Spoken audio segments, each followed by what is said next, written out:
I don't have to say it, 'cause we both know it's true. I wouldn't have nothing if I didn't have. Wouldn't have nothing if I didn't have. Wouldn't have nothing if I didn't have you.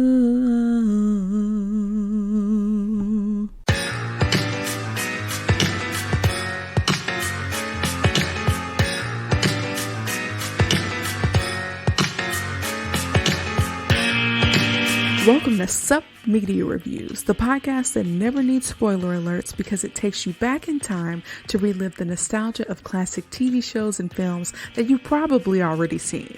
I'm your host, Kiara, and each week I'll dive into the archives to bring you my take on movies and TV shows from at least 20 years ago. From cult classics to forgotten gems, I'll review them all and give my honest opinion on their impact and whether or not they still hold up today. Join me as we revisit the iconic characters, memorable moments, and timeless themes that made these shows and films so special. So take a break from adulting and get ready for a trip down memory lane with Sup Media Reviews. What's up, home slices? Thanks so much for tuning into another episode of Sup Media Reviews. I'm Kiara, and I'm super excited to review the 2001 Disney Pixar film Monsters, Inc., featuring the voices of John Goodman, Billy Crystal, Mary Gibbs, and Steve Buscemi. Today, we have another super special guest. I want to introduce you to my amazing and beautiful sister, Arabia. Say hi, Arabia. Hi, everyone. Home slices, what's up? So yes, Arabia is my younger sister. Thanks so much. Welcome to my podcast. And I'm so happy that you're here reviewing this movie with me today. So both of us are going to share our thoughts on this childhood classic. But before we do, here are a few fun facts about the movie. Mary Gibbs, the child actor who voiced Boo, was so young that it proved difficult to get her to stand in the recording studio and act her lines. So instead, they simply followed her around with a microphone and cut Boo's lines together from the things that she said while she played. I did not realize that Boo was voiced by an actual child. Oftentimes there are adults who usually do the voices of children, but at the time I think she would have been like 3 or 4 years old. So that's kind of cute, having to chase around a toddler all day to gather little sound bits. Probably hectic too, but I didn't know that either. Yeah, so the second fun fact is that Billy Crystal was originally offered the role of Buzz Lightyear in Toy Story back in 1995. So Billy Crystal, of course, did the voice of Mike Wazowski. He declined the role of Buzz Lightyear, and he later regretted it after seeing the film because it would have been a great opportunity for him. They would later promise Crystal a future role in a Pixar film that would tailor to his talents. So Billy Crystal told them that to do what's best for your movie and don't forget me when something good comes around. So later in the 1990s and early 2000s, Billy Crystal's wife received a phone call from John Lasseter, who told him that Mr. Lasseter would like to speak with you, which allowed him to voice Mike in Monsters, Inc. in 2001. So he originally would have been Buzz Lightyear, but that eventually went to Tim Allen. So it was a missed opportunity. Okay, and the final fun fact is that Jennifer Tilly, who plays Celia May, was married to Sam Simon, who was one of the creators of The Simpsons. She raved to the Pixar crew about a script she read written by a Simpsons director for an animated film. The director was Brad Bird, and the script was for the movie The Incredibles, which became a Pixar film 3 years later. So Celia in this movie, of course, is Mike Wazowski's girlfriend, and the actor who played her raved about a script that eventually 3 years later became The Incredibles. Now, I think I was like beginning to age out of Disney Pixar films when The Incredibles came out. I thought it was a good film or whatever, but it's interesting how they make these little connections between people and things just kind of come out of it. All right. If you want to check out Monsters, Inc., you can watch it on Disney Plus as of the recording of this episode. So, Arabia, I remember you loving this movie as a kid. Can you tell me about your personal connection to this film and why you love it? I'm realizing I was 4. This came out in 2001, so I was 4 when this came out. I don't remember. You're like the same age as Boo. I know. That's cool. I didn't realize that until I looked today. I don't remember the first time I saw it, but I've seen this movie so much to the point where, like, I mean, my younger sister, she used to love it even more than I did, to the point where she didn't know how to read, but she knew what it looked like when it was like on the guide on the TV. And I would try to scroll past it really fast so she wouldn't see it, because I've already watched it probably 3 times that day. And so she would be like, no, that's Monsters, Monsters Inc. I saw it. And I couldn't convince her any other ways, or she would cry. So we'd watch it. So I've seen this. I don't know. I couldn't tell you how many times I've seen this, but it's a great movie. It's a fun way to like scary monsters in your closet to like not make you scared, because I was afraid of my closet and it would always have to be closed. So this was like a cool story to like twist that childhood fear you kind of had. Yeah, I agree with all of that stuff. Like my own personal connection, by the time this movie came out, I think I was out of that phase of like being scared of monsters or whatever. I was 11, still a child, but like a little bit older. And first off is Disney Pixar. Played a huge role in my childhood. Freaking love Disney Pixar. Some of the best, more iconic movies come to mind when I think about, that combination. I think that the movie is hilarious, and it has kind of adult humor kind of mixed in a little bit, particularly Billy Crystal's style, or like Mike Wazowski's style of humor. There's certain things that only an adult would really get, which is always fun. It makes the movie like even fun to watch as an adult. And prior to watching Monsters, Inc. for this review, I hadn't seen it in a few years. When's the last time you watched it? I was trying to remember, and once I watched it, it's been some time for me. It's been a few years, because I was like, I don't remember this part, or I was like, oh wow, I realized I haven't watched it in a long time. So it was fun. It's been a few years for me. It was like a fresh watch, and I like laughed like I never seen it before. Yes, absolutely. Yes, me too. And so, I love a good alternate universe. It's another reason why I like this particular movie, like an alternate universe that explains, where the monsters in your closet come from. Like that's like really cool to me. And I like that the characters all looked very different. They all had like their own special features. They were like super diverse. Some of them were big, small, had claws, had like their own little quirks or whatever about them. And on a more adult note, I like how the film explores how like struggling businesses can face ethical challenges and like the importance of having integrity in the business world. So like, Monsters Inc. actually is going through a tough time right now, and it's making them do things that maybe are not the most ethical. So like kidnapping children.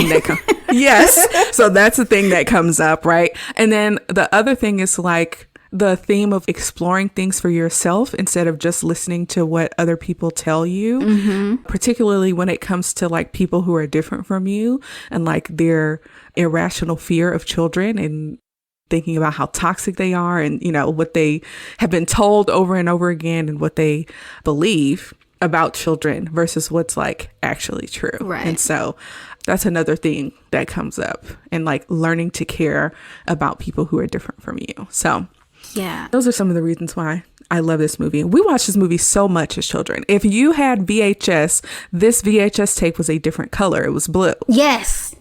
So I had it back when it was on VHS. Arabia, do you remember how you used to say the name of this movie when you were little? No, but I've been told. I don't remember saying it like this, but I've been told many times. Dad always says that Arabia would say Monsters. I don't remember that at all, but that's hilarious. Yeah, so that's enough exposition. Right now, we're going to actually get into like the meat and potatoes of the film. We're going to walk through it and talk about this iconic childhood movie. So in the opening sequence of this movie, we have a little jazzy version.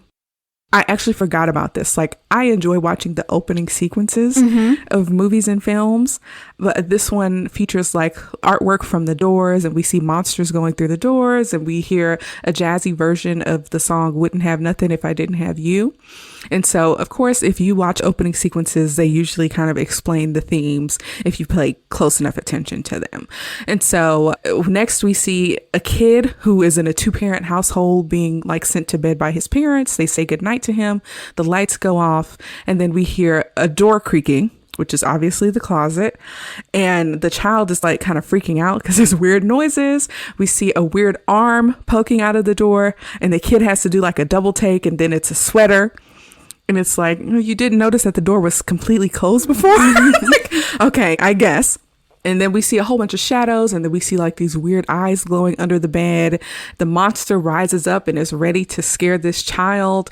The kid screams, And then the monster gets scared and he falls over a ball, and this crazy situation where he falls on a bunch of jacks that are on the floor and has to scooch his butt, like the booty scoot that like dogs do on the carpet to try to get the jacks out.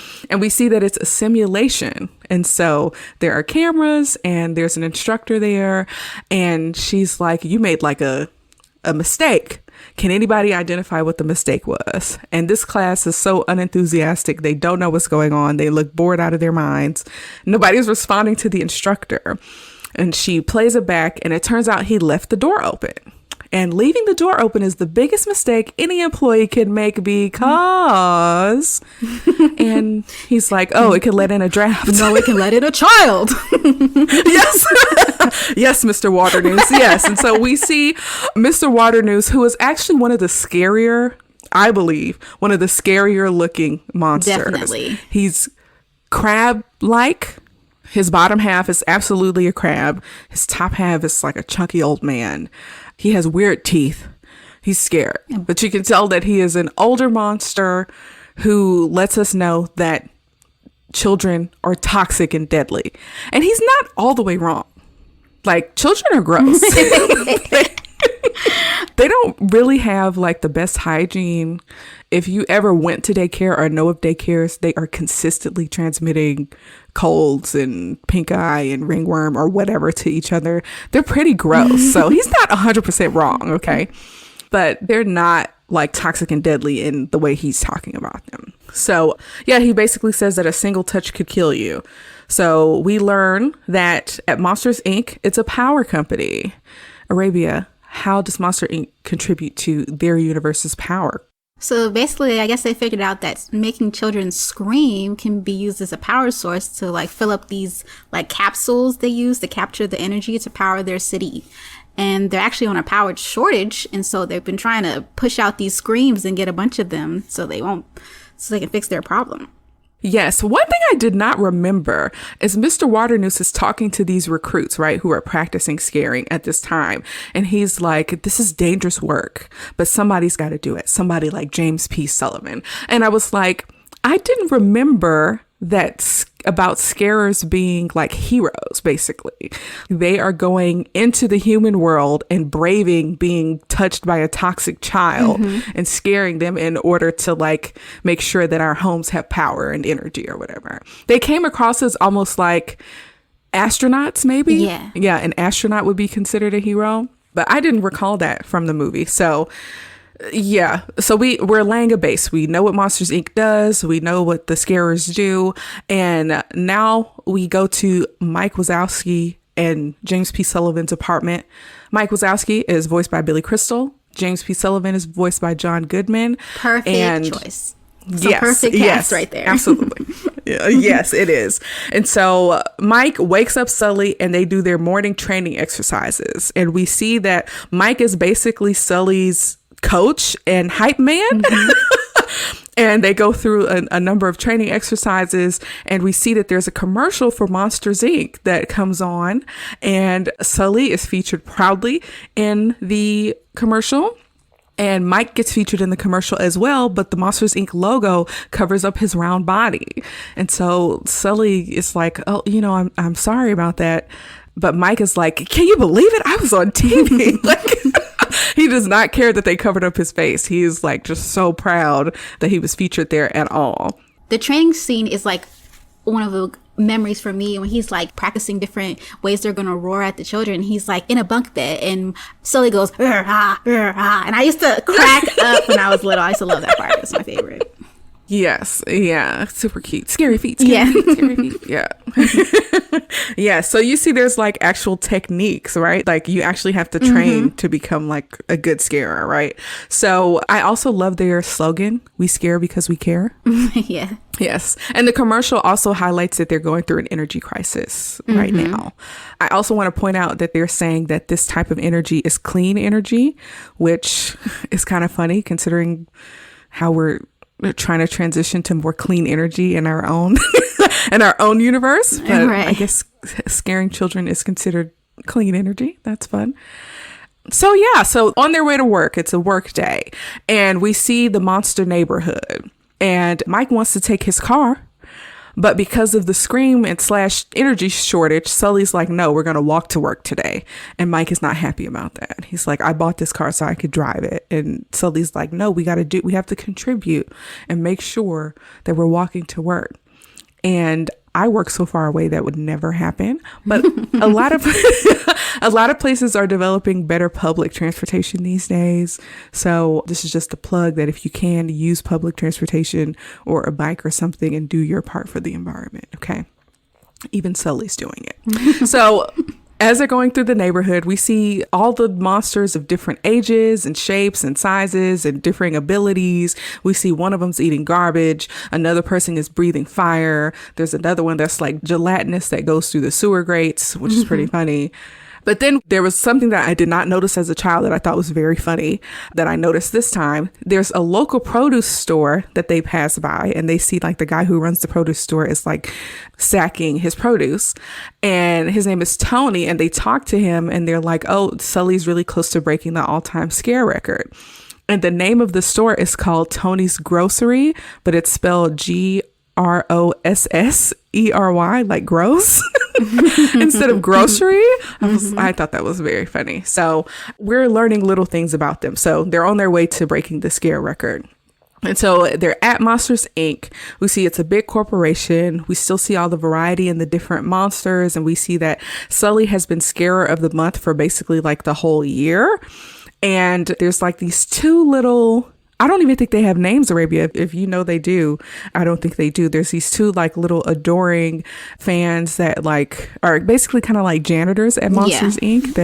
that go up to Sully and they're like, hey, like we're rooting for you. And Mike is like, you're breaking his concentration. Like back up. So Sully is like a big deal. Like people in the neighborhood know him. He's on the commercials. Sully is a superstar, right? Like, so that's important to the story. And so at this point, we meet Celia, aka Googly Bear, and she and Mike are in a relationship, and Mike's pet name is Schmoopsy Poo. Or is it the other way around? Anyway, it's Smoochy Poo and Googly Bear, and it's Celia's birthday, and Mike got them reservations to this super amazing, it looks like a hibachi / sushi place called Harryhausen's, and they move on to the locker room. Mike and Celia are very in love. And so we move on. We see them in the locker room. And basically, Mike is saying that Celia is the one.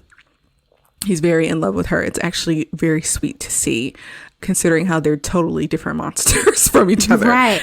I like her design. Her design is having snakes in her hair, and she's like tentacle legs, and they're snakes. They're like have their own personality. It's cute. I like her. She got one eye like him, so they got that in common at least. Yeah, that's true. That's true. Like it's super cute. Yes.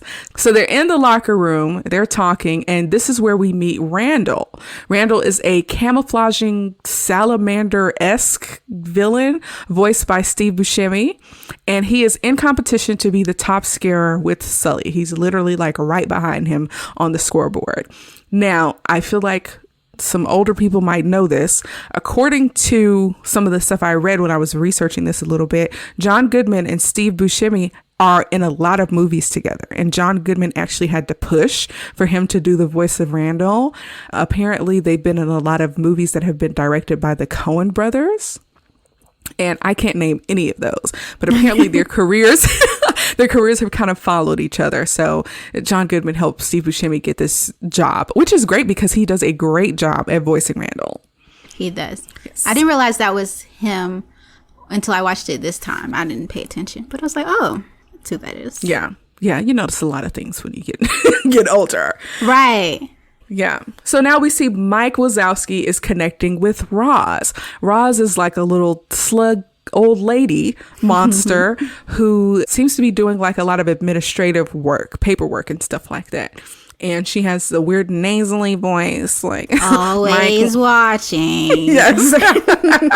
So you can tell that she has like a really adversarial relationship with Mike because Mike does not do his paperwork. She's like real no nonsense, and she's always watching. And she's like, make sure you do your paperwork, okay? But it's time for the workday to start, and we see that each scarer has an assistant. And that assistant does things like prep the canisters, make sure the doors are ready so that the scarers can do their work. The doors arrive on this like advanced conveyor system. And today, this particular day, is for the Eastern Seaboard.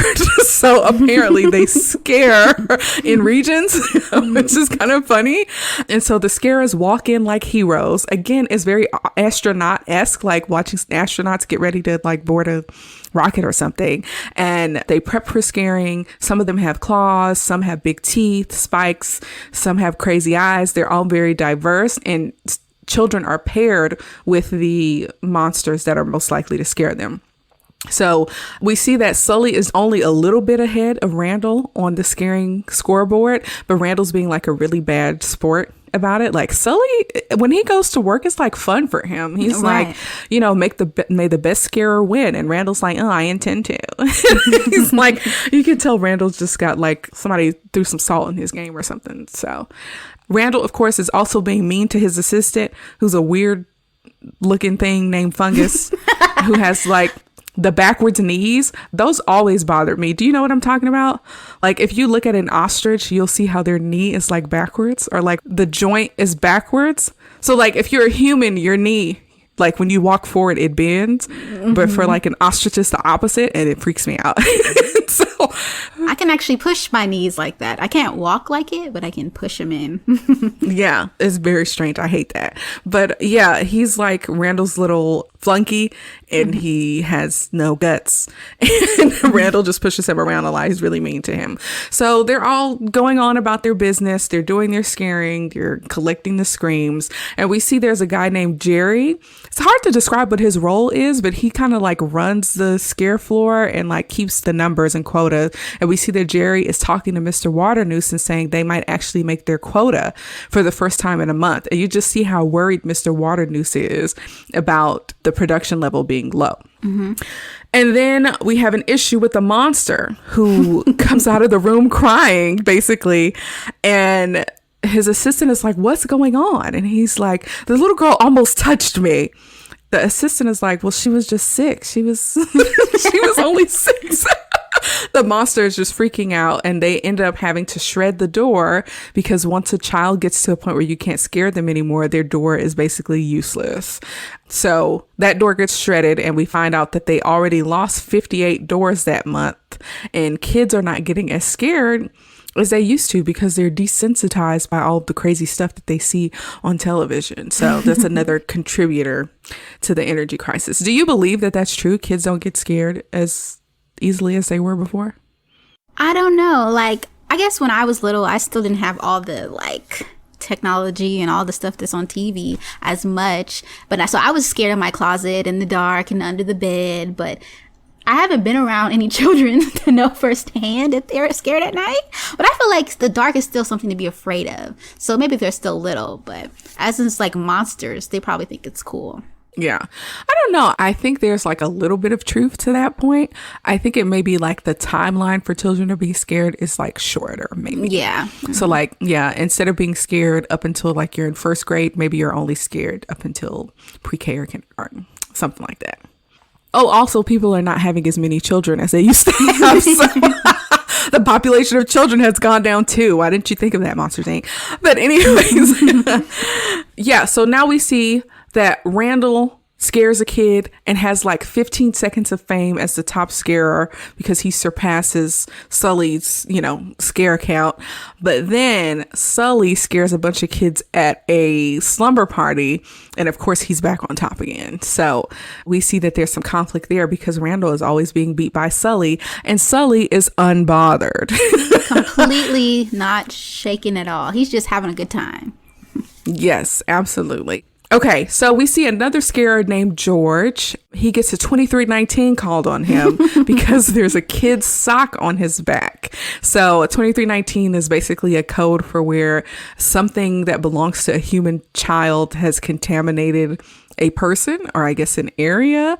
And when the 2319 gets called, the CDA comes in And CDA stands for Child Detection Agency.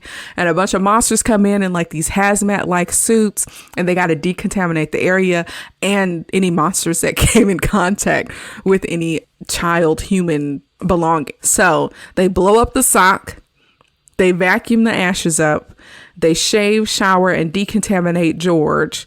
And George is like a little naked little mole rat. Traumatized. Yes, completely traumatized, like basically shaved and stripped in front of everybody. And now the scare floor has to be closed for 30 minutes so that they can reset everything. And of course, Mr. Waternoose is worried about productivity. He's like, it's out of commission for 30 minutes. Like, what else can go wrong? And then Mr. Waternoose pours the nastiest looking cup of coffee. It's like chunky and sludgy. It looks so bad. But we learned that Sully actually learned a lot about scaring from Mr. Waternoose and looks up to him. And Mr. Waternoose kind of looks and dotes on, Sully. And he's like, we got some new recruits and they stink and they need some inspiration. Like, can you come and do a scare demonstration? And of course, Sully agrees. So Mike and Sully have like a great day that day. They think they're a day away from beating the scare record. And it's the end of the workday. They're back in the locker room. Mike needs some odorant, which is very funny. I even got that joke as a child because by 11 I was wearing deodorant. So, I didn't take a phone until like this time. I was like, odorant? That's not the correct thing. But for a monster, it is. Yes. And he finally settles on the wet dog odorant. The best. That's horrifying. Wet dog is such a bad smell. Yeah, it's such a horrifying smell. I like the little details of like how they're monsters and they don't like things like we would. So they got odorant, they got chunky coffee, and it's pretty interesting. They're details for this movie. Yes, absolutely. So at this point in time, since it's after work, Mike is just really excited about the romantic date that he has with Celia. But Roz interrupts his happiness when she's like, oh, I hope you got that paperwork done. And Mike is like, if we don't get to the restaurant in 5 minutes, they're going to give away my table. I don't know what I'm going to do. And Celia is like, hey, you ready to go, Googly Bear? And he's like, like he doesn't know what to do. Sully steps up as his best friend, of course. And he's like, oh, Michael's just reminding me about some paperwork. And so Mike is getting pulled away and he gives him some last minute instructions. So he's like, the pink ones go to accounting, the fuchsia ones go to purchasing, the goldenrod ones go to Roz, and leave the puce. And I am 32. I don't know what puce is. He later says that and it's pretty funny.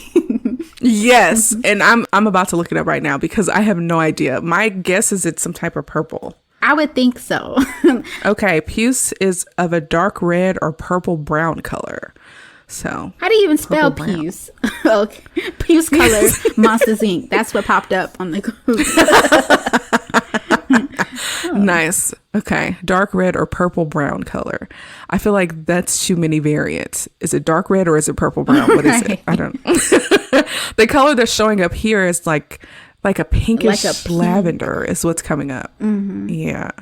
That's what I'm getting here. So that's what puce is, y'all. You're welcome. So as Sully is going back to the desk to pick up the paperwork for Mike, he sees a white door with pink flowers on it that has a light on. And so the little red light means that the door has been activated and it will now lead to the human world. And so Sully is really suspicious because it's after hours. The doors are all supposed to be put up. Like, what's going on here? So he's about to send the door back, but he's like, oh, what if there's somebody in here? So he sticks his head in the door and he tries to check to make sure that there's no monsters inside. And when he sees there's no monsters inside, he turns around because there's a tiny child playing with his tail. She's so unbothered. She's just like, she's seen this all the time. Ooh. Yes, not scared at all. Sully is like 20 times bigger than her. And she's just picking up his tail and dropping it on the floor. And then she basically says like, boo. And he starts freaking out because, again, they think children are toxic. And so there's this weird, crazy scene that happens where he keeps trying to put her back into her room and she keeps popping up in other places. And that's one of the things about this. Like, first off, the whole movie is unrealistic monsters, whatever. Right. But it's like, how is this girl so evasive? Like, I understand that toddlers are really like fast, but she is appearing in spots where she's not supposed like a ninja. She is a ninja. Yes. Yeah, she's a little ninja child. And so he's freaking out. He's trying to put her back in the room. There's a point where he gets caught up in a lot of her stuff. There's like a blanket that's on his back. There's a mobile that he ran into that's on his head. There's the quacking ducks that are on a rope is attached to his tail. And he's like, he also sees that somebody's about to come into the scare floor, so he has to leave real fast. So he takes all of that stuff, goes back to the locker room, and tries to flush it down the toilet, because if anybody sees it, he's going to get 2319, and he's not into that. He tries to flush it down the toilet. Of course, toilet gets stopped up, and he has to put this wet stuff inside a random open locker. And then he turns around, and we see that the little child is on his back. Clinging to him. It's funny. Yes. And he finally realizes it and freaks out, and she is like chasing him all across the locker room. And she's saying words that are like unintelligible. Like she's just like, yeah, right on it. Like, yeah, babbling. But it's cute and it's really funny. Yeah, it is. And so he's like, he finds a Monsters Inc. like duffel bag, and he scoops the mess out of her with that bag. That was so funny to me. He literally like scooped her up and zipped her inside this bag. After he scoops her up in the Monsters Inc. bag, Sully goes back to the scare floor to try to put her back in the door, but he sees Randall there. So Randall comes out of her door, and Randall sends the door back up into the conveyor system, and Mike isn't able to put her back. So now Sully knows that Randall is involved somehow. So yeah, so now this is the point where Sully goes to the Harryhausen's restaurant. So it's like a sushi style restaurant. They're eating eyeballs. There's an octopus hibachi man with his little 7-8 leg things. Yes. They're doing all of this romantic chatting. It's super cute. And of course, it gets ruined when Sully shows up. And because Sully is so big, he's like knocking over tables. He's just, he's coming in like a bull in a china shop. And Celia is pissed. You can hear the little rattlers on her hair going. She's like getting really mad. And Sully like uses a menu to like hide their conversation. And he's like, I went to go get the paperwork, and Randall was there with the door. And Mike is automatically thinking like, oh, Randall is trying to cheat to like boost his scaring scores. And Sully's like, that's not the worst part. You got to look in the bag. And Mike is like, what bag? And the bag grew legs and walks away. And he like screams like, what is that? Yes. And so we see that Boo is walking around with a bag on her head, and she throws the bag off, and she gets behind one of the monsters who's taking a photo, and some of the patrons go crazy. And then she stands on top of the hibachi and says, boo! And all the monsters freaking lose it.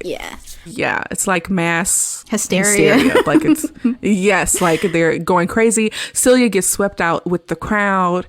The little Chinese food boxes are freaking huge, big enough to fit a child inside of them.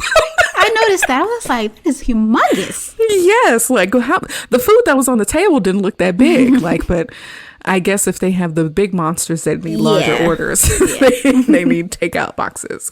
So they put her inside a Chinese food box, which is very funny. She gets carried in a lot of things in this movie, a lot of different objects. They're able to get out of the restaurant with her inside this Chinese food box. And Celia ends up getting manhandled by the CDA because, of course, they show up because there's a literal child in the restaurant, and the CDA, the Child Detection Agency, has to be en route, and they manage to escape, but the whole restaurant gets decontaminated. And it's like giant dome. Yes. Yes. So yeah, that is the beginning of basically the main conflict of the story, right? So there's a human child who, of course, is believed to be toxic and deadly in this monster universe. And now everybody knows. On top of that, a Monsters Inc. bag gets left behind inside the restaurant, which connects the child's appearance to the company. And Mike and Sully's careers are at risk, and Monsters Inc. is at risk as well because they allowed a child to come through into the monster world. world. So that's the major conflict of this story. Like, we have to figure out what to do with this kid and make sure that Mike and Sully aren't too damaged in the process. So in the next scene, we see that it has already made the nightly news. And the funniest part of this is, of course, the witness accounts of what happened at the restaurant. Do you remember what some of them said? They just make stuff up, like she was shooting lasers out of her eyes, and I can't remember what the other things were, but it was just one of them picked me up and shook me like a dog. Like a dog, yeah, that was it's completely outlandish, like did not happen. But one guy's like, "Yeah, I saw it. You did not see that. You're lying."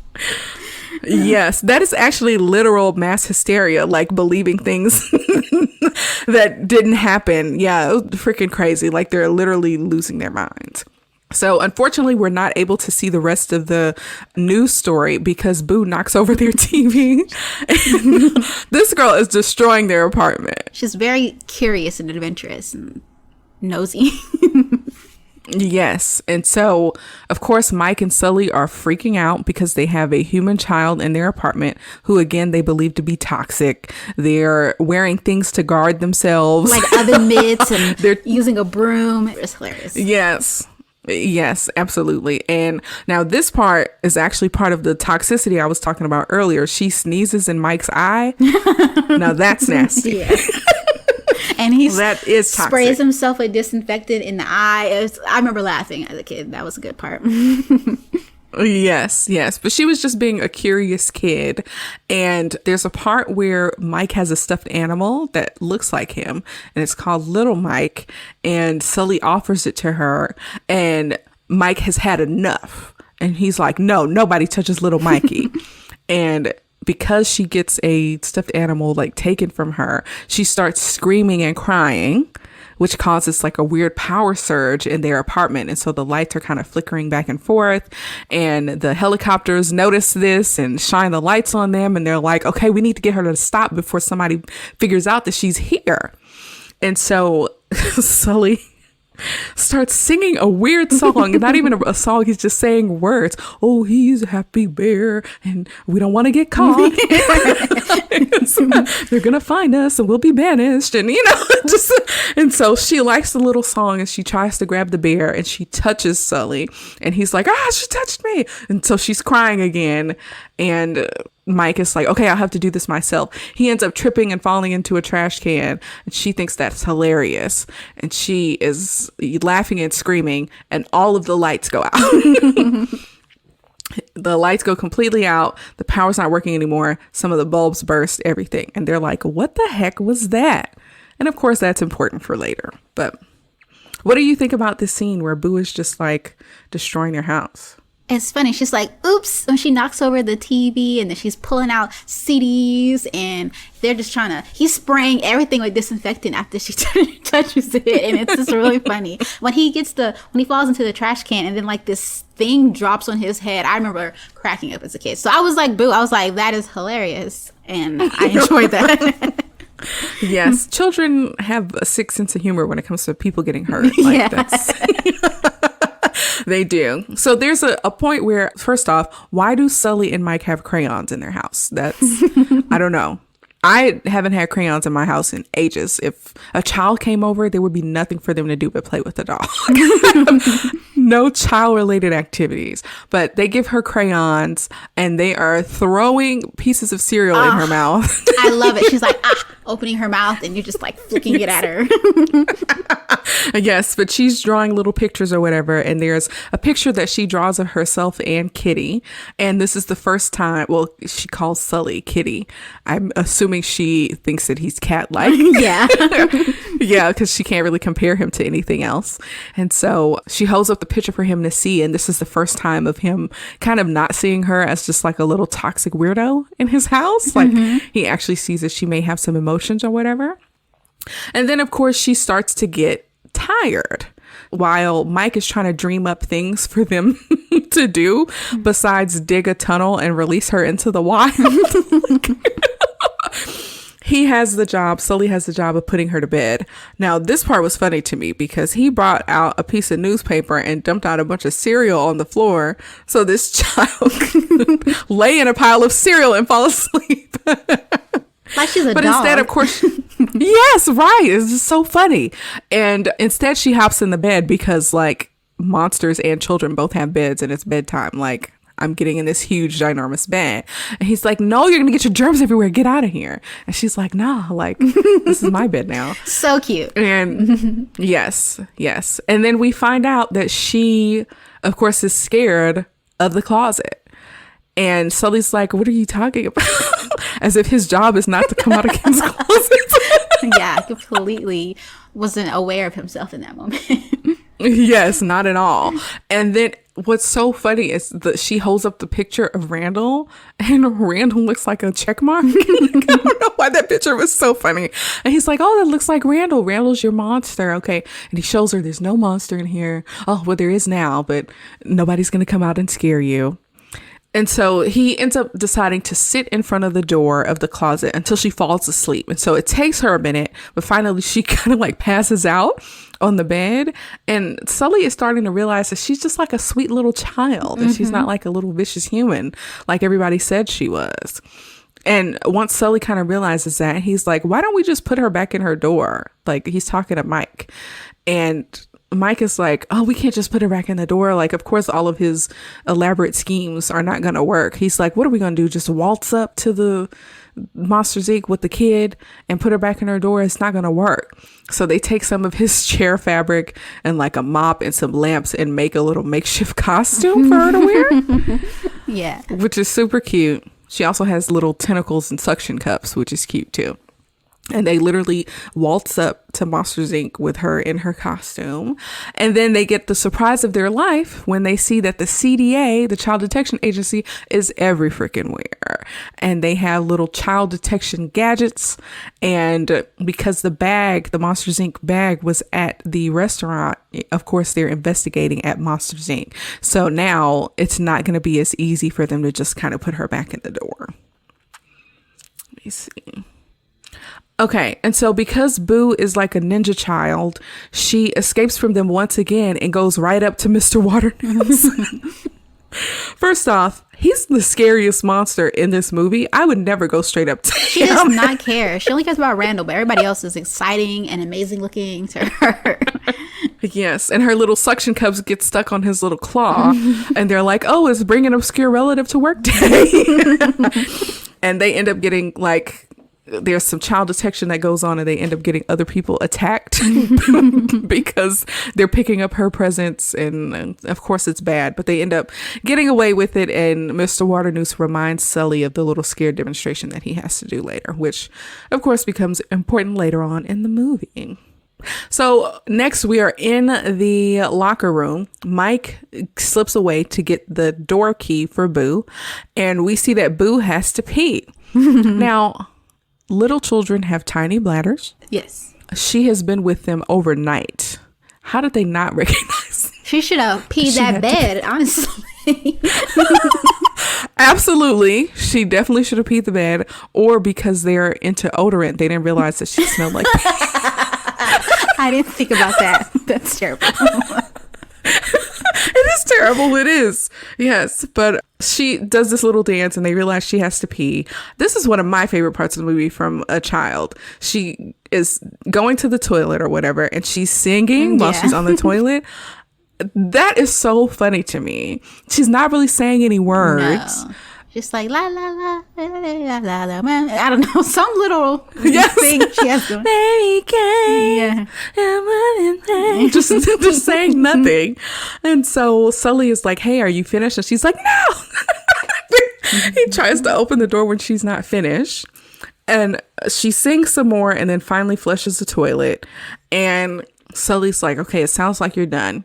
He opens the door and she is gone. She's not in the stall anymore. He's literally looking down the toilet. She's trying to figure out. She got flushed or something. Yes. Flushed away. Yes. I didn't care for that movie. So.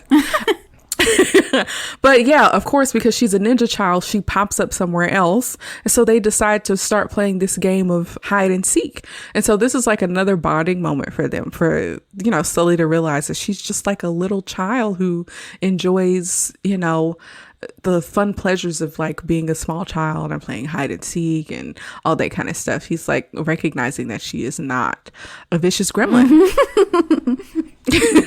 Yeah, it's pretty cute. She's like really quick. And he's like, I got you. And then she's like all the way on the other side of the bathroom. He's like, how the heck did you do that? Yes. Yeah, she's good. She might have the same powers as Randall. Oh, there's a part that I really like during this scene because when Sully is looking for Boo, there's a part where he thinks he knows where she is and he opens the stall door really fast and she's not there. And I'm like, if he opened that door real fast and she was there, he would have knocked the mess out of her with that door. He just opened it so fast. It's like, oh, you can't do that. Like, she just would have been crushed. Okay. I don't know why that's so funny to me. But we see that Mike is trying to get the door key from Roz. And he's like, hey, Roz, I need a little favor. There was a door here yesterday that Randall was using after hours. And I really need the key to that door. And Roz is like, you ain't turning your paperwork. And Mike is like, oh, I didn't turn in the paperwork. And Roz is like, we're closed for business. And she closes the metal door on his fingers. And Mike Wazowski does this yell that's funny. I feel like people don't scream like this. But he's like, yeah. He screams like that a lot in this movie. Yes, like it's a little strange. So when Mike comes back to the locker room, we see that Sully's playing hide and seek with Boo, and he was not even close. Mike was like, where's the kid? And he's like, oh, playing hide and seek. And he's like, you lost the kid already. I was only gone for a few minutes. And then Boo comes running out of nowhere, literally not even close to where Sully was looking for her. And she's whining because here comes Randall. And so they hear Randall's voice and they're like, oh, we got to hide in the stall. So all three of them go into a single stall and they climb up on a toilet and they're listening to Randall and his flunky, whose name is Fungus. And so we get a little more insight into what Randall was doing with Boo's door after hours. And so Mike's foot ends up dropping into the toilet. And Randall becomes suspicious, but Randall's assistant, Fungus, mentions a child. So Randall starts searching the stalls, but he gets interrupted. And we find out that Randall was after the child and there's something to do with the machine. And Randall is just upset and he's like, I need to know where that child went or who let that child out. And they almost get caught, but they don't. And once Randall and Fungus leave, it sounds like Mike falls into the toilet. And she's like, and Boo. Yeah, she's like, ew. It's so funny to me. Yes, because it's absolutely gross. Yes. And so we see that Mike has toilet paper on his foot and they're like, we need to go to the scare floor. Mike lies about getting her card key because he's just ready to be done with it. Okay. He steals a random key and the door comes down and the door looks nothing like the door that she came from. And we see Sully's like, that's not her door. That's not Boo's door. And Mike is like, who's Boo? He's like, that's what I named her, Boo. He was like, you can't name. You're starting to get attached. Like, you can't name the kid, okay? And you hear polka music coming through the door.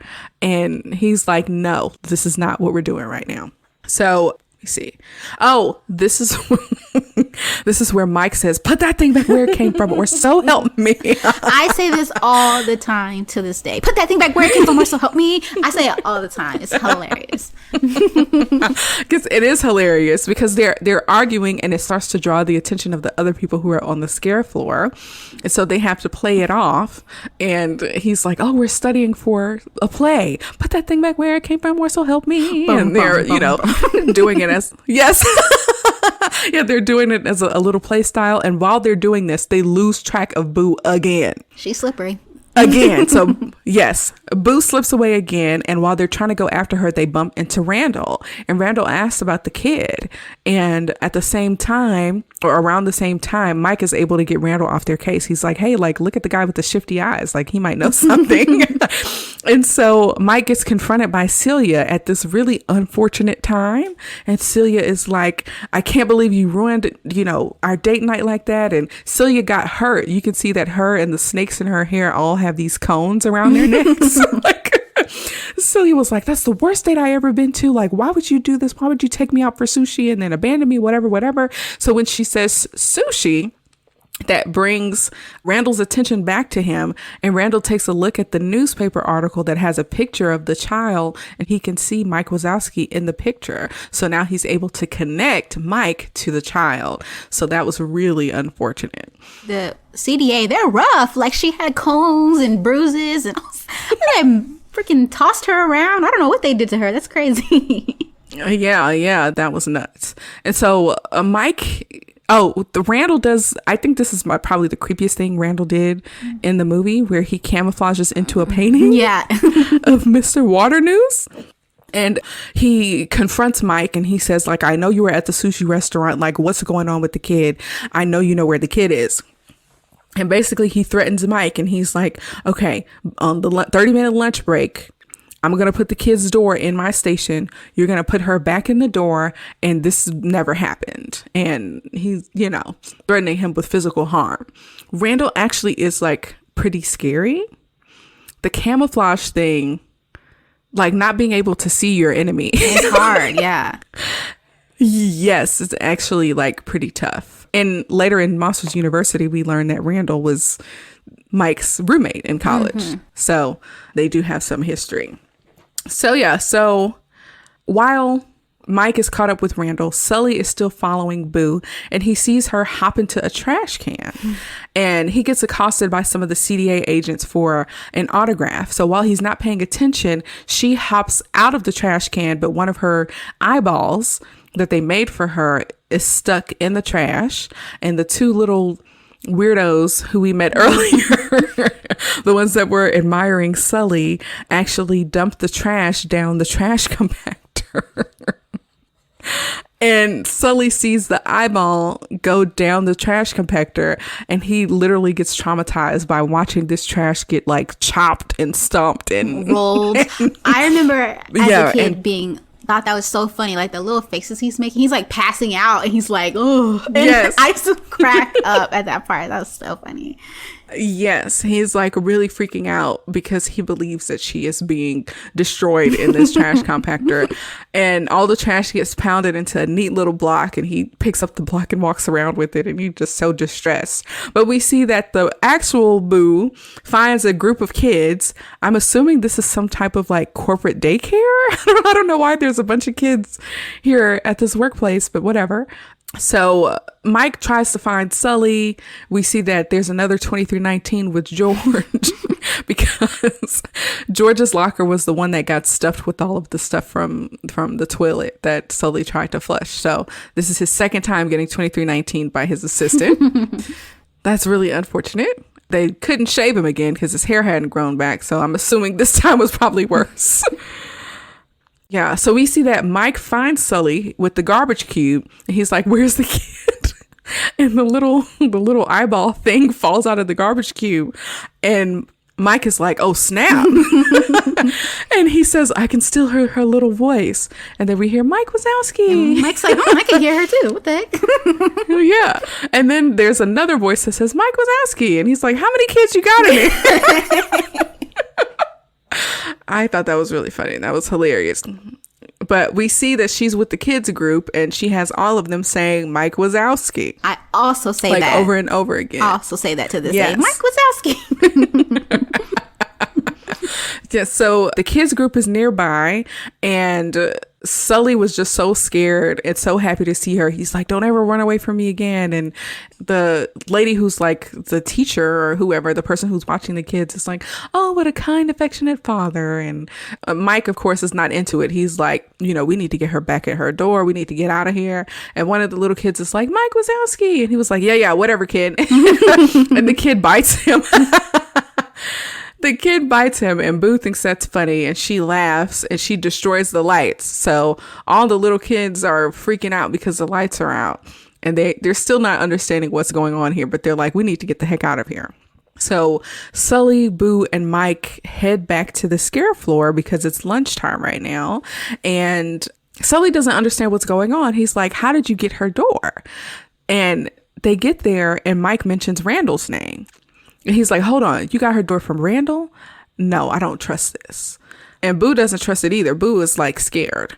And so Mike goes into the room. He goes through the door into Boo's room to show that it's safe. He's like hopping on the bed. He's like, look, it's safe. But he ends up getting captured by Randall. This is another time somebody else got scooped up. They be getting scooped up in this movie. He got scooped up and captured by Randall and gets placed inside this little compartment that makes it look like he's just carrying a bunch of those canisters that they used to capture the screams.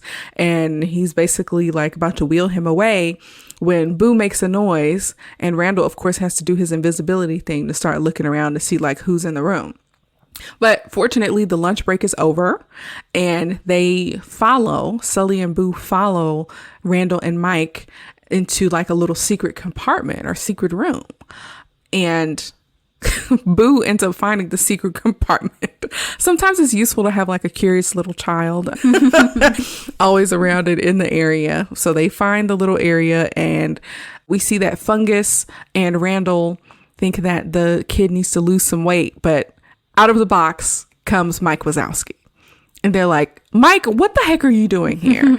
And Mike, of course, still thinks that they're trying to influence their own scare numbers so that they can beat the scare record. And Randall is like, nope, that's not what we're doing anymore. And he's like, I'm going to revolutionize the scaring industry. Okay, so Randall basically reveals their true motive. He plans to revolutionize the scaring industry. And there's this large, weird machine that has a bunch of canisters hooked up to something that looks like a vacuum. Randall calls it the Scream Extractor. And so Sully has to jump into action because Randall is basically trying to bribe information out of Mike regarding where the child is. Like, you need to tell me where the child is. I'm going to use this machine on you. So Sully unplugs the machine and Randall starts following the wires that, send power to the machine. And Mike is like trying to bribe Fungus or whatever. And Sully manages to switch Mike and Fungus and the machine gets plugged back in. And by the time Randall comes back, the machine is sucking the life out of Fungus. You see what it does to him. Like, he's drained of like all his color. And I was like, this is sick. They've been doing this to children. They're going to put this little 4-year-old, 3-year-old girl and just suck the life out of her. This is terrible. It's like very twisted. Yes, it's already bad that you're like going in people's houses and scaring kids. Right. That's already messed up. But to kidnap them into a new universe, like, you never know what's going on. If there's, for instance, this is something, of course, they didn't address in the movie, but say there was an emergency or whatever, and there was a fire in the house, right? And while the child is kidnapped, the fire happens and the parents go to the bedroom of the child and they're not there. And they, instead of getting out of the house, they're still looking all over the house to find this child. It's actually a pretty dangerous situation. Like, for a parent to look in their child's room and the child just not be there, they just totally don't care. Why would you kidnap a child? Right. That's also what made me think, like, where does Boo's parents think she is this whole time? Because she's been with them for like at least a day, like a night and a day. And I'm like, is the monster time same as the human time? Because she's been gone for some time. Yes. Yeah. That's another piece that I thought about too. Like, is time the same? Does it happen the same? I don't freaking know. They never addressed that. But no. This is actually a pretty nefarious plan. Mm-hmm. Yes. Oh, so Fungus is able to point out which direction they went. And Sully and Mike and Boo are headed out of Monsters, Inc. And Mike is saying, like, we can start a new life. Like, we need to get out of here. We need to start over. And he's like, goodbye, Monsters, Inc. Goodbye, Mr. Waternoose. And when he brings up Mr. Waternoose, Sully is like, oh, like, we can take this to the top. Like, he needs to know what's going on. And he remembers about the scare demonstration. And so the scare demonstration is going on. And he, of course, gets looped into showing his scare tactics, right? Like how he would scare a child. And Boo ends up following him, not realizing what's about to happen. And Sully roars right in front of Boo and like scares the mess out of him to the point where she's afraid of him now. And she ends up falling backwards revealing in front of Mr. Waternoose that she is indeed the child. So Sully is actually really upset by how much he scared Boo, and he's able to look on some of like the replay screens and see himself, like how scary he looks to her and how afraid she is. So I think for the first time, he's realizing that like this isn't just a job where I go in and scare children. Like I'm literally scarring these kids. Scarring them for life. I think that there's probably kids in therapy talking about like this blue and purple monster. People probably think they're crazy, but I mean, like at some point, everyone has to put this together. Like you've been seeing monsters. You've been seeing monsters. I don't know. So what's funny? It's not funny, but I feel like by justifying that children are these toxic, crazy creatures with superpowers, I can justify scaring them because they are not like beings with feelings. Right. And so because I was saying that could be a part of it, of like why they are doing it. Right. And so now because he's experiencing that children have feelings and that type of thing, I think his whole self-vision of like being a scarer and what it means to actually scare and scar a child is really like damaging to him. He's like, oh, I can't believe that I've been doing this to other children. So while Sully is getting this realization while all this is happening, we see that Mike is informing the whole plot and the secret lab and all of that stuff to Mr. Waternoose. And Mr. Waternoose is like, does anybody else know about this? And they're like, no. And he's like, great. Like, we got to make sure that the child is taken care of. We're going to set the record straight. We're going to, get her door or whatever. So the door shows up and it's a metal door. And Randall appears out of nowhere and they end up getting pushed through the door and they get stuck in the Himalayas. So they find out that Randall actually was working with Waternoose all along and they get banished to the human world. And Mike is pissed. Mike is so mad. He's like, I cannot believe that we went back for this. We were about to escape Monsters Inc. and go off and live a new life with our new pet human. And you had to go back and get Mr. Waternoose, and he was working with him all along. And I think Mike understood the gravity of the situation in a way that Sully didn't. Sully was still like in his little feelings about like what's going to happen to Boo, and like I disappointed her and I scared her and I scarred her or whatever. And Mike is like, my career is over and I can't go back and see Celia anymore. He was like, I'm pissed off. And so Mike gets so mad that he ends up pushing Sully and they roll down the mountain in the snow and they get approached by the abominable snowman, who actually is quite pleasant and not really abominable. That, like, I recall from like the beginning of the movie where they're first going into work, they said that like the abominable snowman, the Loch Ness monster, and they got banished. And I was like, oh, that's a cool way to explain like, mythical monsters that people know of. So I thought that was a little interesting little detail they did. And then you see the abominable snowman. So it was cool. Yeah, that is cool. It's always nice to see like a connection between this fantasy world and things that we understand or like know in our own actual world. Mm-hmm. And so he offers them a little bit of shelter in like a little snow cave. He offers them yellow snow cones and Mike is suspicious. Yeah, that's right. He's like, no, it's lemon. And Sully is like distraught. He's so sad about how Boone looked at him and like worried about her. And we also hear that Bigfoot got banished. And when Bigfoot got banished, he went crazy and like wore a poison ivy diaper on his head. And the abominable snowman was basically like, it's great that you all got banished together. That's like the ideal situation. And Mike is like, we're not friends. Like Mike is just so mad about being banished because of Sully and Boo. And the Abominable Snowman mentions that there's a village and it's like a 3-day hike to get down there, but there's a blizzard and like you never go out in a blizzard. And Sully is like, Boo is in danger. Like, we have to get down there. So he sees there's some materials and he starts fashioning a sled to get down the mountain faster. And Mike just starts throwing snowballs at him. And the Abominable Snowman has to like make sure that he doesn't get blamed for the snowballs. And he points to Mike. He's like, no, he threw them, not me. So Mike is like worried about his career and being banished and that he won't get to see the love of his life again and his career's over. And he's like, we've been friends for years. Does any of that matter to you? You can see like Mike is actually really sad and upset. And Sully is just so worried about Boo. I think Mike didn't feel important to him in that moment. And Sully's like, we have to get back there. Like, I'm so sorry about this, but I'm really worried about Boo. And we just need to go down and get her. And Mike is like, what you talking about, we? There is no more we. So their friendship is freaking over. Arabia, would you end a friendship over being banished to the Himalayas? I mean, realistically, yes, you live in this world. I'm okay. We're on Earth. And next thing you know, we're banished to like Pluto. And I've never been there before. I don't know how to work. We're scared of humans. We don't know what they're like. I would be mad too when I've been trying to fix the situation and you haven't been listening to me and nothing. And you made us go back after we almost left. And now I can't see my family, the love of my life. Like, that's like a big change. So I would be mad too. Yeah, I would be super mad as well. I'm trying to think if I would want to have a friend in banishment more than like cut off the friendship and have to deal with it alone. I don't know.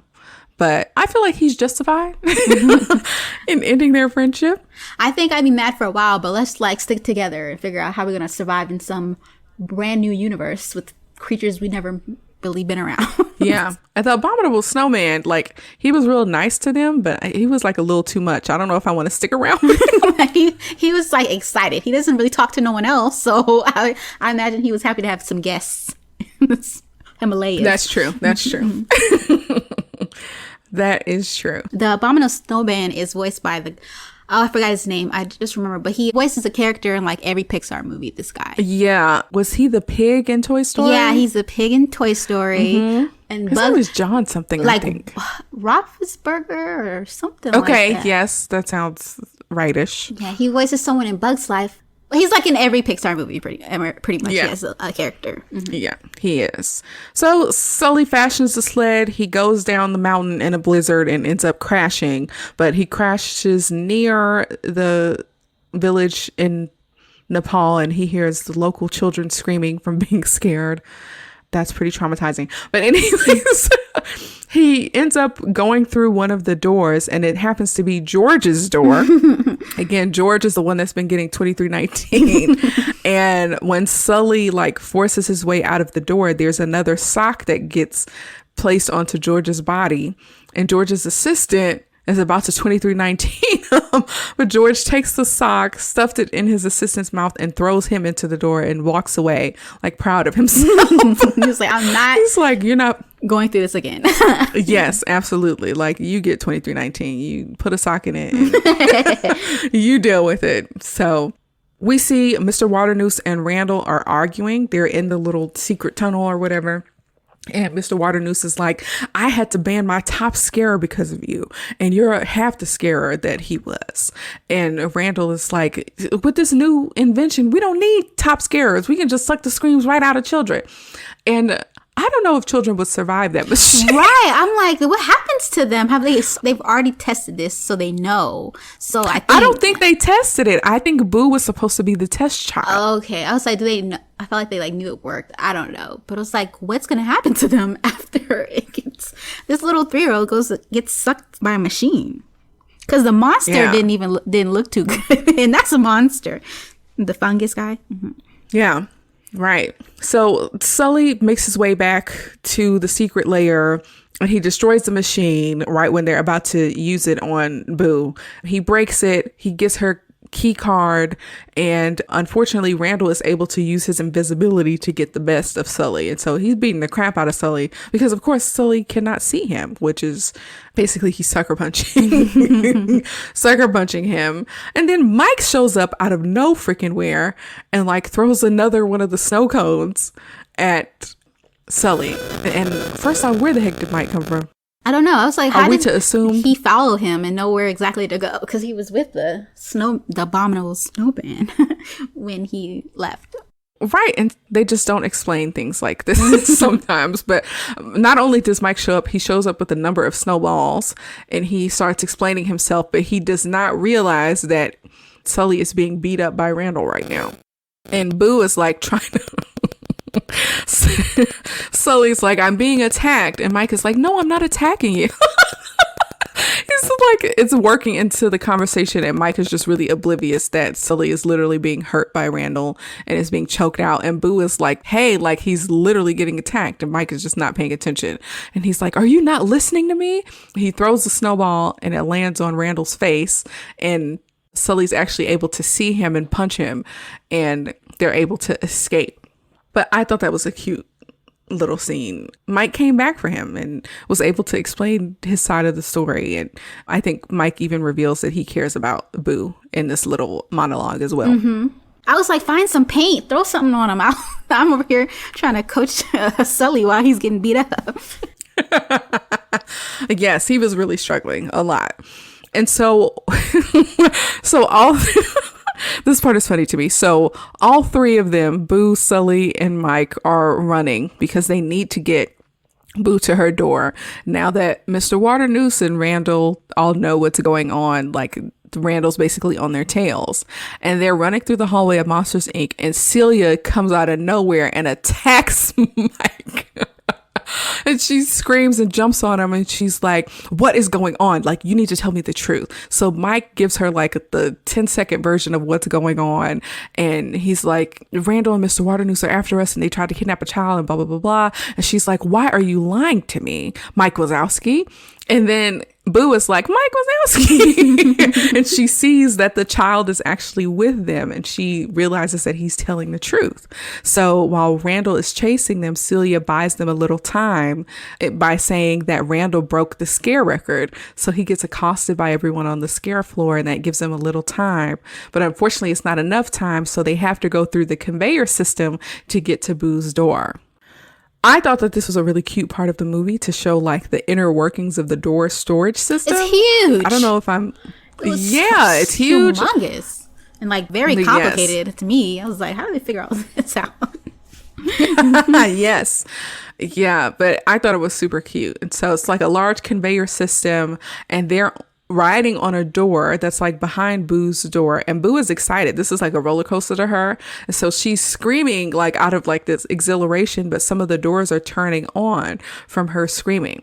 So the doors end up getting sorted, and Randall comes to find them, and he's like, you need to make her laugh so this door will come on. And Mike snaps his eyelid and she thinks it's funny. So the door turns on, and they're able to get through the door and close it right in Randall's face, and he smashes up against it. So they're using the doors as portals to get from one door to another, and we see them stop at a few different places like Hawaii, Japan, and Paris, and Randall is of course following them, and they close the door on him, and they're thinking that they're getting away, but Randall sneaks up and grabs Boo and drops the door that they're holding on to the ground, and they're just able to get inside the door and get back to the factory through another door. And Sully goes after Randall and Boo, and unfortunately he makes too much noise, and Randall takes her inside of a door and does this sneak attack thing where Sully is like hanging off the edge of the room like Mufasa. And he's hanging on by just like a few little fingers, and Randall is doing his little evil monologue where he's about to like, you know, do that thing where Scar pushes Mufasa off the edge of that cliff. And Boo decides, I've had enough. And she attacks him in one of my favorite scenes in the movie. She jumps on his back. She grabs his little antennas. I don't know what to call them, like on the top of his head. She beats him with a bat, and he, you know, camouflages into different patterns every time she hits him. And she basically overcomes her fear. And Sully's able to pull himself up and grab Randall and say, she's not scared of you anymore. So that's another like little cute thing that happened in this movie. She overcame her fear of the monster in her closet. Okay, yes. Another one of my favorite parts of this movie, they open a door And they throw Randall inside and they destroy the door. And unfortunately, he pops up. The door belongs to a kid who lives in like a swampy region, which is probably in Louisiana. And the kid is like, hey, Mom, another gator got in the house. And she's like, come here, gator, and starts attacking him. Another gator. Give me that shovel. And so she starts beating the crap out of Randall. And it's funny because you can hear the kid saying, get that gator, Mama. It's hilarious. Randall's obviously not a gator. I mean, what else would you call him? I wouldn't know what to think either. Something is in here. He looks like a salamander or a newt or something. I don't know. Yeah, but he's way too big. So Randall ends up getting beat up, and that's the last we see of him. And Boo gives him a little piece of her mind as the door gets destroyed. So they eventually find Boo's door and they're getting ready to send her off, but the power is out. And so Mike tries to make her laugh, but her hood was up and she didn't see it. So Mike basically hurt himself for no reason. And Boo is like unhappy and she's not laughing and her arms are crossed. She's like, no, I'm not into it. And her door ends up getting transported. And we see that Mr. Waternoose is about to throw Mike and Sully under the bus for this whole kid fiasco, saying like, when this door gets here, you're going to see the criminals that are responsible for all of this. So the CDA is surrounding the door and they're like, come out with the child. And so Mike comes out with the costume and he throws a sock on one of the agents to 2319 him. And he distracts them in one direction while Sully and Boo run in a different direction. So Waternoose sees what's going on and he's like, y'all are going the wrong way. And he starts chasing them in the scariest scene in this movie.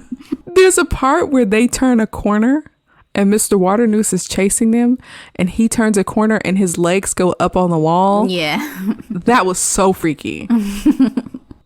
And he is literally chasing them down the hall. And he's like, give me that kid back. I'm not going to, see this business go down in flames or whatever. And Sully installs her door in the training room. Sully puts her in her bed.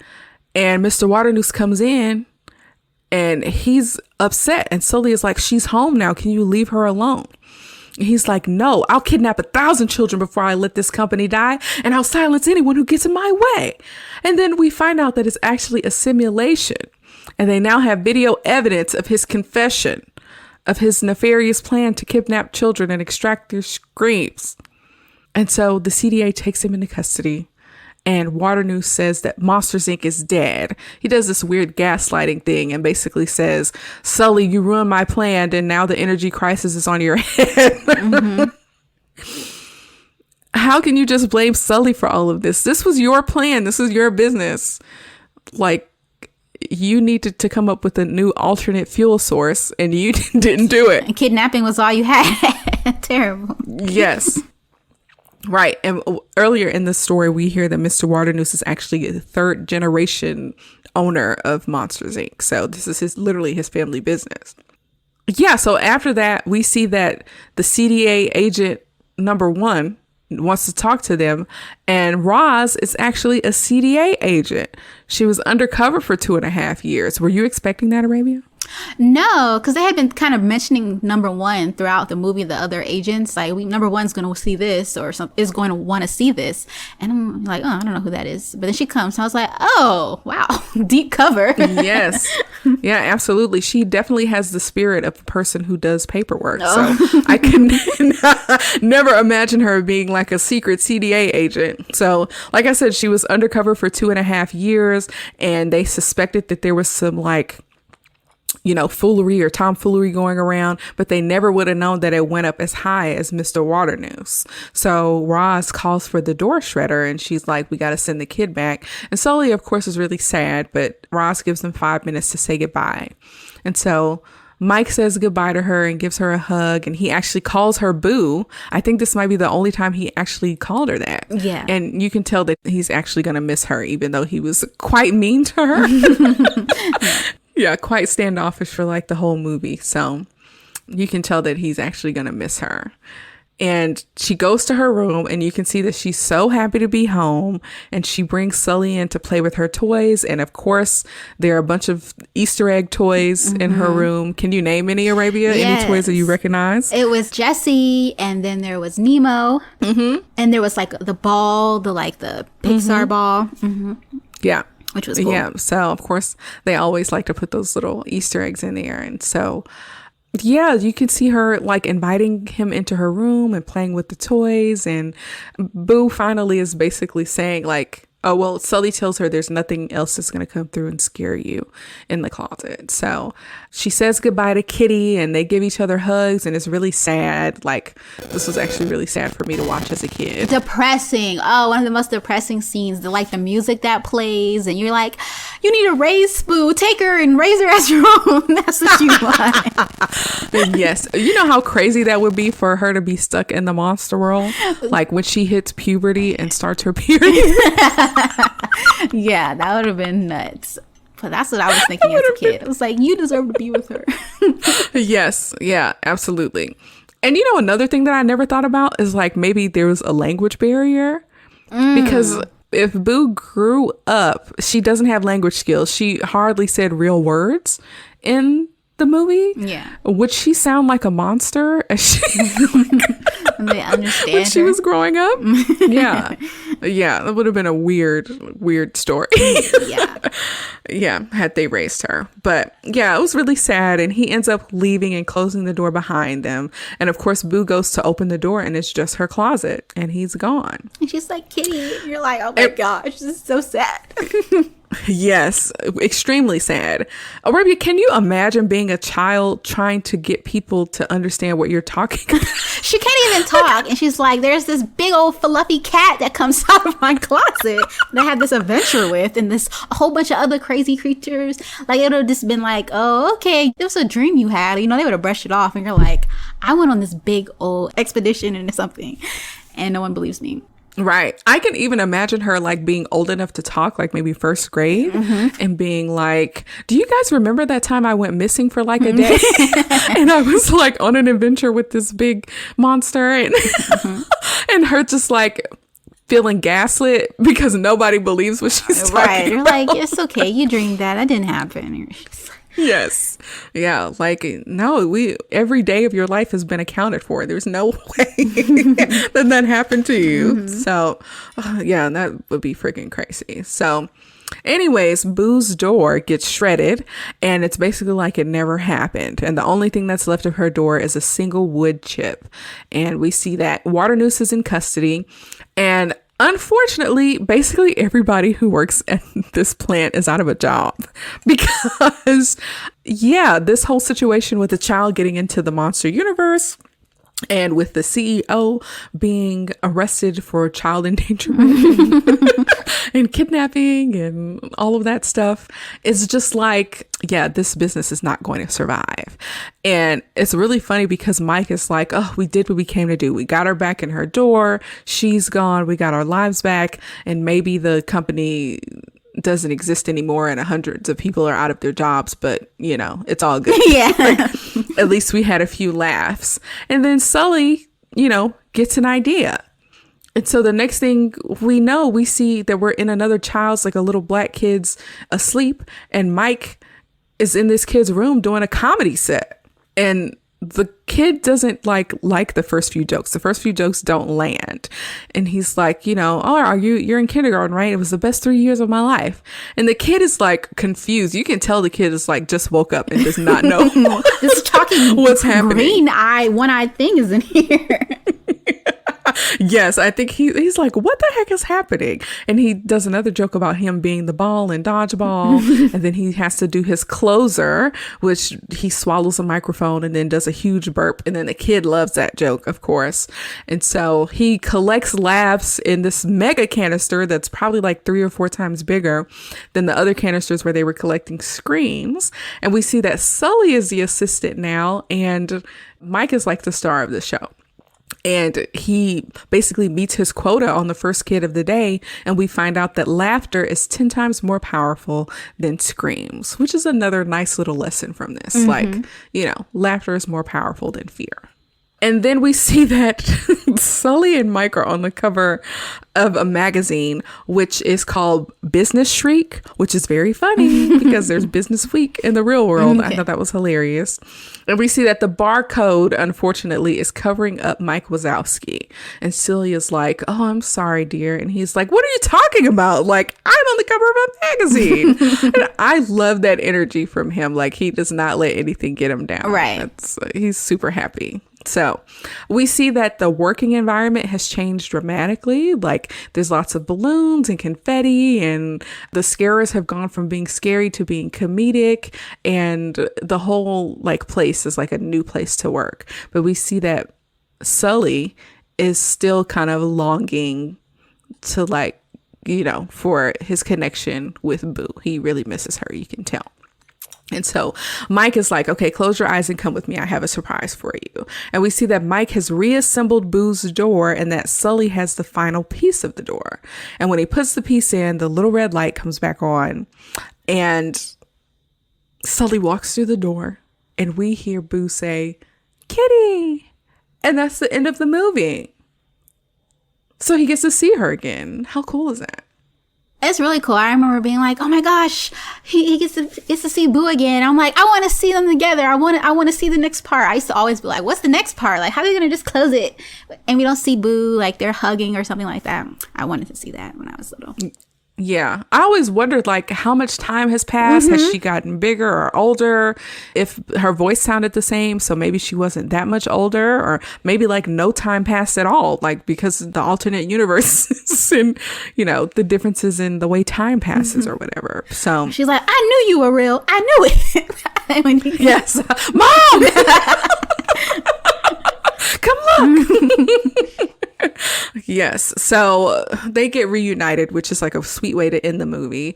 And at the end credits, we see Sully and Mike singing, I wouldn't have nothing if I didn't have you, which is a super cute song about friendship and whatnot.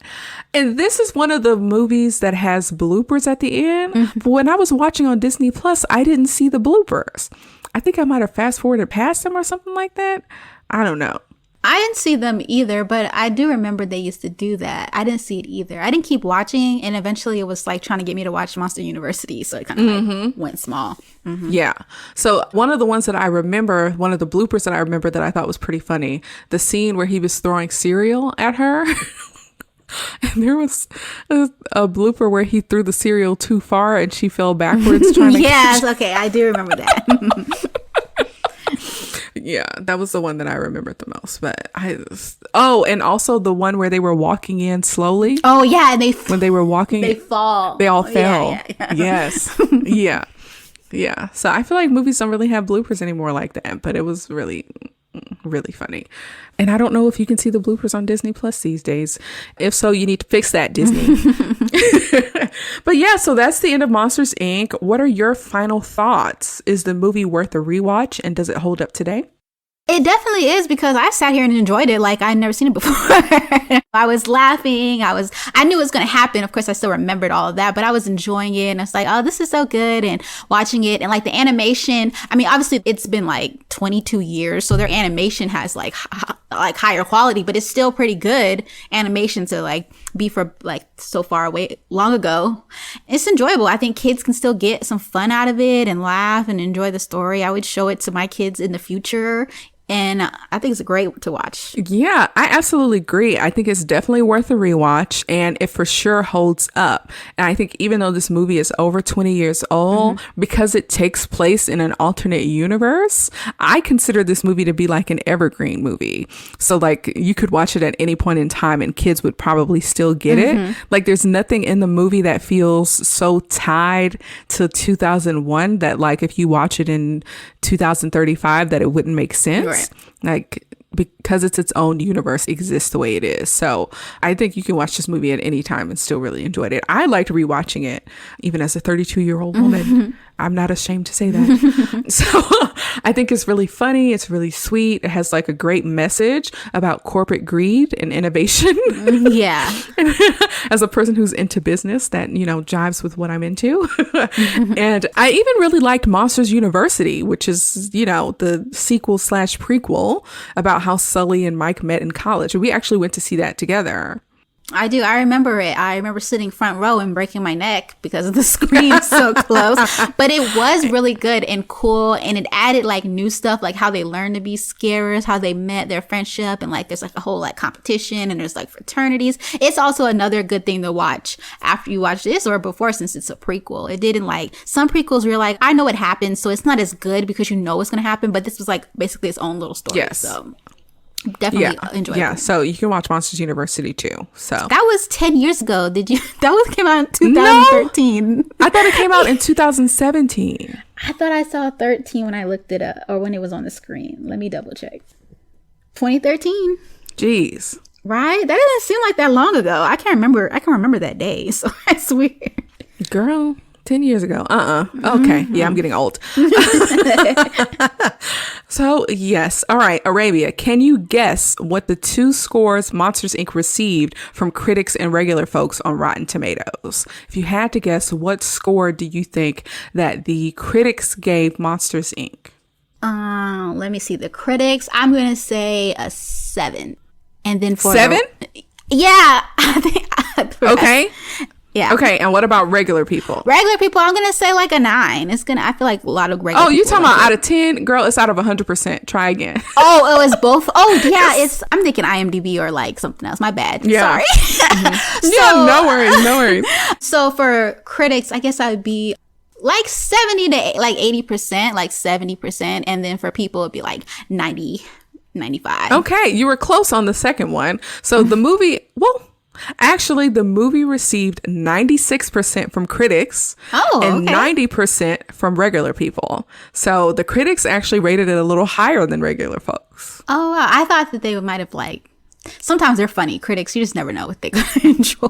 Girl, yeah, Rotten Tomatoes gets it wrong a lot of the time. Yeah. But I feel like they got it right this time. That's like an A from regular people and critics. So Rotten Tomatoes, you got it right on this one. Doesn't happen very often. So yeah, Arabia, do you have any other thoughts on this movie? I remember when I was little, I used to want like a sequel to see like Boo and Kitty again and like whatever they're going to do next. But when I'm older now, I'm thinking it's good. I think since they made the prequel, that was another way to delve back into the story, but it was fresh. And I think there is like a story they could tell with the sequel. It's not too far fetched, but I think those two movies by themselves are pretty good. They don't need to mess with it anymore. Yeah. Disney has taken up this space of like redoing things that have already been done. And sometimes you just got to leave stuff alone. Yeah. And I feel like Monsters, Inc. is like one of those things that they should definitely leave alone. They actually have a Monsters, Inc. related series on Disney Channel about like a new scarer. It's kind of unrelated to Mike and Sully. So they've kind of continued it in that way. And you meet different characters and different people who work at Monsters, Inc. But I feel like as far as the Mike and Sully story go, you just leave it alone. Don't bother with that. Okay. It might be cute to see her as an adult or a parent in another Pixar movie just to like connect her later on.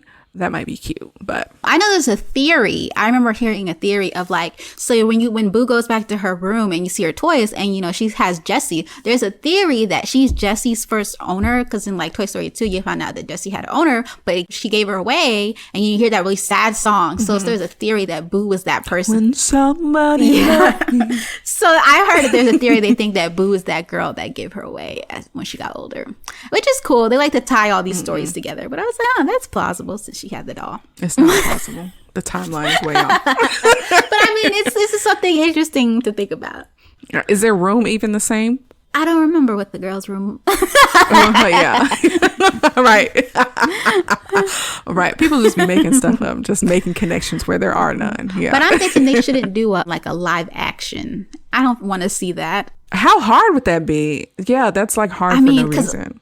I haven't watched any of the only live action movie that I will say that like I really enjoyed was Jungle Book. Yeah, Jungle Book was really good and they did a good job. They haven't made any of the movies that have like a bunch of things that don't exist, but they are making Stitch, so I don't know how that's gonna go. I mean, Lion King counts, but they are animals. Like animals are real, so it's easier to like animate them to realness because they are. But a big old fluffy one-eyed or a one-eyed green thing, making it look like real. I don't know how that's gonna go if they tried. I feel like that would be horrible. It would probably be like one of the, do you remember the Sonic fiasco they had? Yeah. When they had to redraw Sonic because people hated it. Yeah, it's terrible. It's like, it's gonna be like terrifying. Like, oh my gosh, we didn't need to see this.